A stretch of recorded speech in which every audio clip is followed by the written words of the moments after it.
capítulo 12.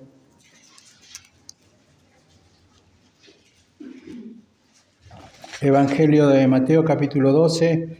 Hoy vamos a hablar acerca de las consecuencias de estar divididos. ¿Sí? Dice... Bien.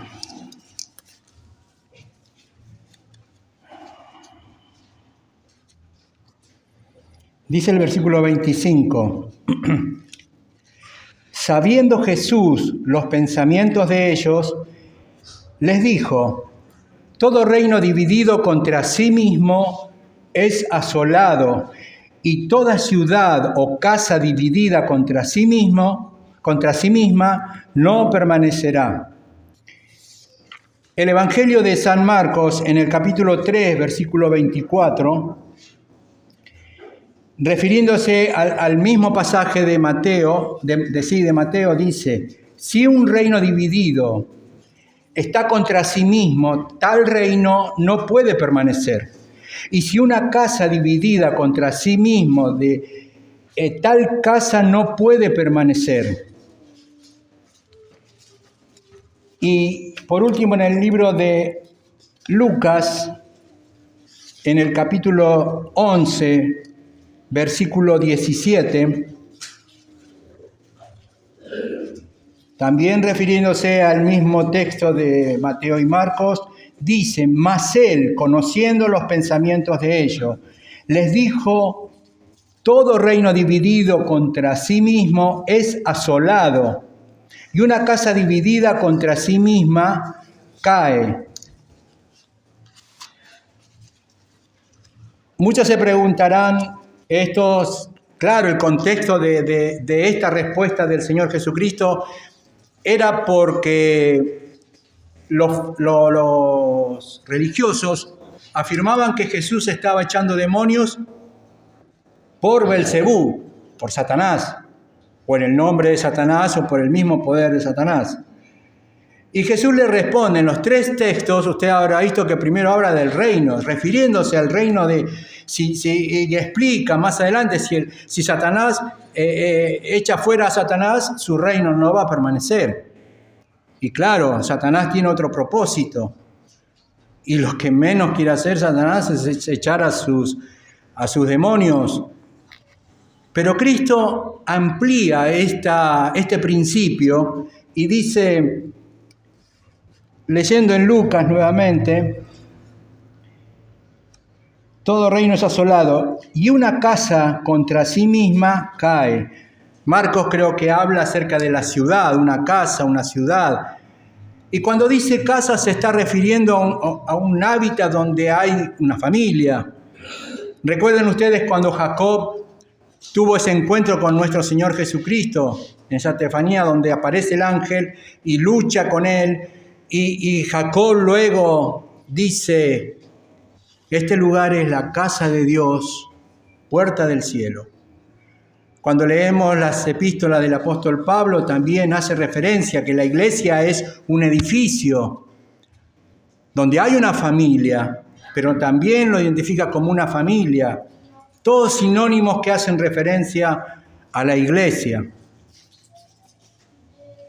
Entonces estamos entendiendo que el principio en donde algo se divide no va a ser, no pierde fuerza, pierde sustentabilidad, pierde seriedad. Todo lo que en un principio quizás puede presentarlo como algo fidedigno. Y fíjese que el Señor da el inicio de este veneno. No solamente que Satanás no es tan ingenuo de echar a Satanás, sino el hecho de que eso va a generar en las personas el dividirse. ¿Y cómo sucede esto? Bueno, vamos a Corintios, 1 Corintios capítulo 1, a partir del versículo 7. Dice, 1 Corintios capítulo 1, a partir del versículo 7 hasta el 10, dice: de tal manera que nada os falta en ningún don, esperando la manifestación de nuestro Señor Jesucristo, el cual también os confirmará hasta el día de nuestro Señor Jesucristo. Fiel es Dios, por el cual fuisteis llamados a la comunión con su Hijo Jesucristo, nuestro Señor. Pablo se está dirigiendo a la iglesia. No le falta nada, tienen todos los dones, son personas que han sido confirmados por Dios. Y esta confirmación, es decir, van a estar firmes, pero habla en tercera persona. No dice ustedes por su firmeza, habla que Él, dice el texto, el cual en tercera persona, Él os confirmará o los afirmará. ¿Hasta cuándo? A ver, hasta el fin, para que seáis irreprensibles delante del Señor Jesucristo. Es decir, todos esperamos a Cristo, porque eso es lo que Él dice. Tienen dones, ahora lo único que falta es, nuestro anhelo es que Cristo vuelva, porque muchos, el Evangelio verdadero no es fácil. El Evangelio de Cristo requiere negarse a sí mismo.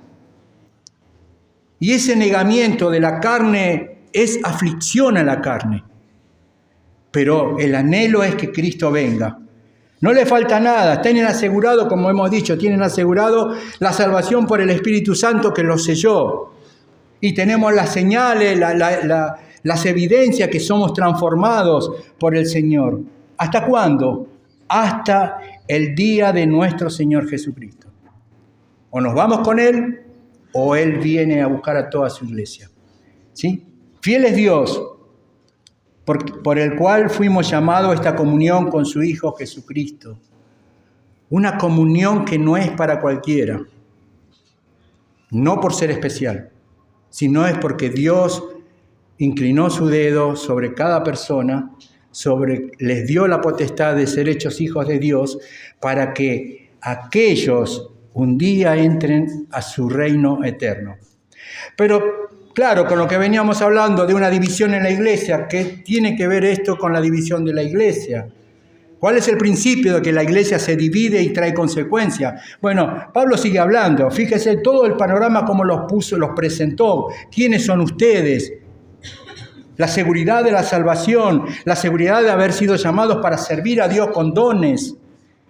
Ahora le dice, os ruego, pues, hermanos, con ese amor que Él tiene, por el nombre de nuestro Señor Jesucristo, que habléis todos una misma cosa, y que no haya entre vosotros divisiones, sino que estéis perfectamente unidos en una misma mente, en un mismo parecer. Les habla con amor. ¿Vio cuando usted ve a su hijo, a su hijo más chiquitito que está por cometer, sale corriendo y va a cruzar la calle? Usted quizás en ese momento le agarra una desesperación. Y la primera reacción es más tirando al enojo que a la desesperación. Reaccionamos primero así, pero luego en nuestro amor es tratar de hacerle entender que no tiene que salir cruzando por la calle, no tiene que meter los dedos en el enchufe, cosas que a él, o acercarse a la cocina, cosas que uno sabe que está en peligro y en riesgo. Con amor, os ruego, pues, hermano, después de haberle dicho tantas cosas maravillosas, os ruego, por el nombre de nuestro Señor Jesucristo, que habléis una misma cosa y que no haya entre vosotros divisiones. ¿Y qué pasó? Pablo dice en el versículo 11, he sido informado acerca de vosotros, hermanos míos, ¿ves? Sigue con ese amor, por los de Cloe, que hay entre vosotros contiendas. Esto es discusiones, esto no, esto sí, no, contiendas. Versículo 12, quiero decir que cada uno de vosotros dice, yo soy de Pablo, y yo de Apolos, y yo de Cefas, o Pedro, y yo de Cristo. ¿Acaso está dividido Cristo? ¿Fue crucificado Cristo por vosotros? ¿O fuiste bautizados en nombre de Pablo? Creo que si uno lo analiza ahí, no, Pedro, otro apóstol, no es un falso maestro. Apolos era un siervo de Dios, quizás un siervo que elocuente, quizás de una manera era útil a la iglesia, él era un predicador elocuente, aunque le faltaba cosas, pero era una bendición en la iglesia. Tenía sus cosas. Cuando no quería hacer, no lo hacía, pero él no era un falso apóstol. Perdón, no era un falso maestro, no era apóstol. Sin embargo, Pablo les está exhortando, y venimos de donde el Señor empieza a decir, un reino dividido no permanece. Aquí Pablo está hablando de que el decir, bueno, se quedaron en la mirada de Pedro sobre la persona y no lo llevó a glorificar a Cristo. No es lo mismo decir, qué lindo sermón que dio Pedro, que decir, qué grande que es Dios, cómo usa este hermano Pedro. Y yo quisiera que Dios, ese Dios, me usara a mí, o transformara mi vida a mí también, o que salvara a mi familia, no sé. Pero el centro es Cristo. No era Pedro, no era Apolos, no era ni él mismo, decía. Ni él mismo. El gran despertar del siglo XVIII fue el gran avivamiento después de la Reforma. Fue hecho por dos grandes predicadores. Y muchos de ustedes lo deben conocer muchísimo mejor que yo. A mí me costó aprenderme los nombres. Uno es George Whitefield y el otro es John Wesley. Ellos se conocieron estudiando, se formaron, a tal punto que se llegaron a amarse a sí mismos como hermanos, estrechamente, una amistad muy profunda. Sin embargo, sus teologías eran distintas. ¿Sí? Uno era calvinista y el otro era arminiano. Esto nos lo llevó a decir, bueno, convivir y dividamos, cada uno servía a Dios. Pero en una oportunidad dice, todos sus seguidores, ¿qué hacían? Querían ocasionar contiendas. Y volvemos al texto de Pablo en la Primera de Corintios. He sido informado acerca de vosotros, hermanos míos, por lo de Cloe, que hay entre vosotros contiendas. Nuevamente, esto sí, esto no, aquello sí, aquello no. Sacaron la mirada de Cristo. La pusieron en Pedro, la pusieron en Pablo, la pusieron en Whitefield, la pusieron en Wesley. No la pusieron en Cristo.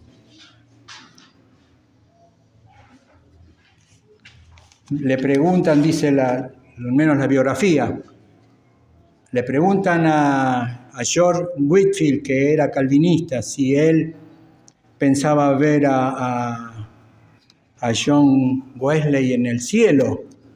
Y él les dice que no, pero continúa diciendo, porque John va a estar cerca del trono de Dios y yo no lo voy a poder ver porque voy a estar más lejos y la gloria de Cristo no me va a permitir verlo. No eran contenciosos, pero tampoco aprendieron sus seguidores o sus discípulos o aquellos que aprendían de él, que la mirada no había que ponerla en George Whitefield ni en John Wesley, había que ponerla en Cristo. Entonces, cuando usted venga a la iglesia y se encuentre como el que le habla y que no es una predicación que a usted le satisfaga, o encuentra a un hermano aquí que de pronto no le satisface nuestra teología, usted se encuentra insuficiente. Pero usted está cometiendo un error, no está poniendo la mirada en Cristo.